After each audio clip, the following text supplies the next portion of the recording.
Thank you, Madam Chair.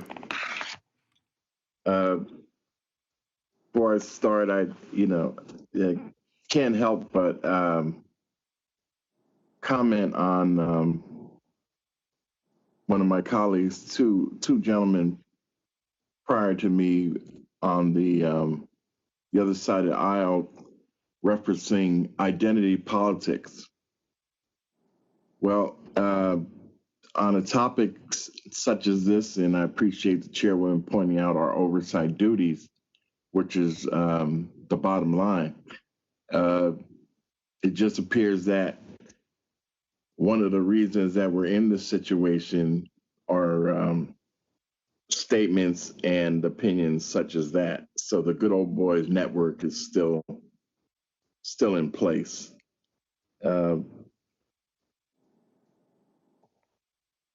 Let's see.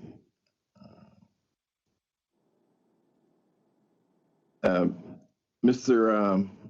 Mr. Ali, what tools do the Airport Minority Advisory Council organization use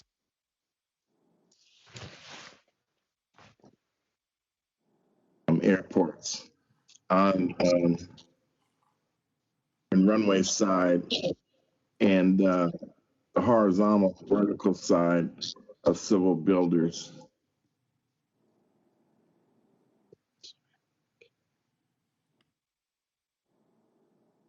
Airports.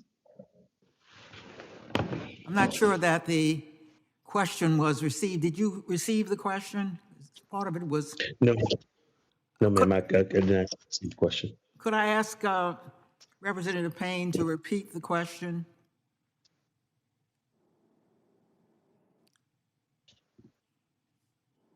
Representative Payne, part of the question was not heard by us or by the gentleman you asked to respond. So could you repeat your question again?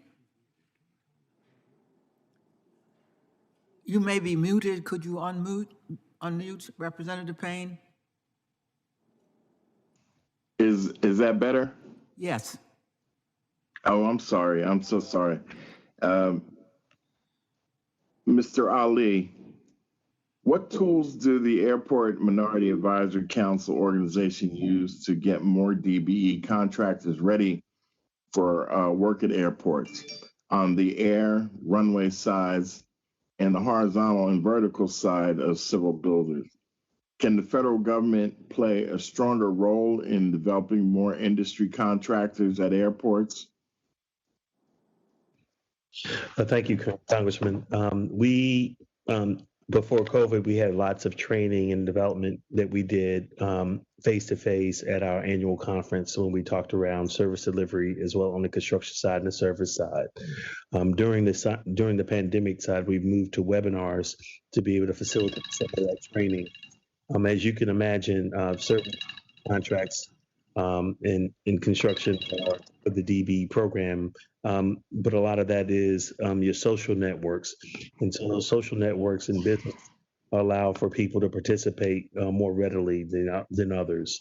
So we recognize that. So we try to make sure we do matchmaking with the larger contractors, with the people that we may have in our database so they can have some great opportunities.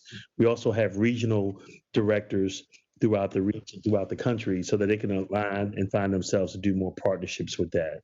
And as you continue to move forward, I think if you were looking at ways to for the federal government to create policies that would be important or impactful, is how do we look at PFCs in the future? As we know, a lot of the funding has moved from AIP funding to PFC funding, is to ensure that the DBE regulation as you go forward will have also include PFC dollars. As many people can tell you here, if the AIP dollars, airport improvement dollars, have the DBE program, the PFCs, which the passenger facility fees charges, do not have the DBE grant assurances. So as a result, I believe you'll start seeing a diminishing of utilization of DBEs. Thank you. Thank you, Congressman.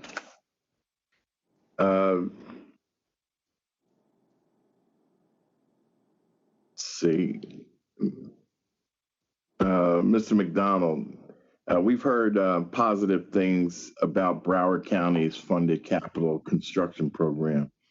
What type of success have you had with providing work to local DBE firms, and can you can your program plan be implemented in other areas? One, counting our territories in terms of median income. My entire Thank you. Who? Continue, please. Oh boy, thank you, Mr. McDonald. Should MWDBE participation in your program plan require third-party determination and sign off before majority primes sign contracts with DBE inclusion? Thank you, Congressman, for that question. Yes, our program can be duplicated. Again, running an economic development and a small business office and administering a federal program, we understand the importance from my local small businesses all the way to my DBEs where they need the additional assistance. So one of the things that we do, similar to what Mr. Ali just shared, we do as many meet and greets, whether purchasing does pre-bids or not. During COVID and pre-COVID, we do pre meetings, or what we call meet and greets, as possible to assure that from an agency perspective, we speak to the DBEs about all the opportunities that are on the rise. From potential prime perspective, we call them in as potential primes and explain the program and the expectancy of the office. As mentioned earlier to one of the speakers, we actually do have a requirement as a part of that LOI, whoever you submit, you are married to, unless it goes through a process of my office and my final signature, that there's a reason to substitute. So it's the idea that the program tries to enforce exactly what 49 CFR requires us to do. It's the idea that I do have the support of the county commissioner, the county administrator, and my agencies that support the bid all the way to the utilizations of the primes. And we do believe that as a model, and nothing's perfect, I'm not acting as if it is, but we do believe as a model, there's an opportunity to empower primes to recognize that this requirement is one that we also want, as you've heard, to develop and nurture those relationships. We were given an example a few years ago to not set a goal just to see. I refused. I knew that without the goal, they wouldn't do it. So we are crystal clear. I just had a primes meeting last month, a virtual, to let them know that this is not only a requirement, it's also monitored and reported, and we will act on it. So it really requires us to do what the law allows us to do.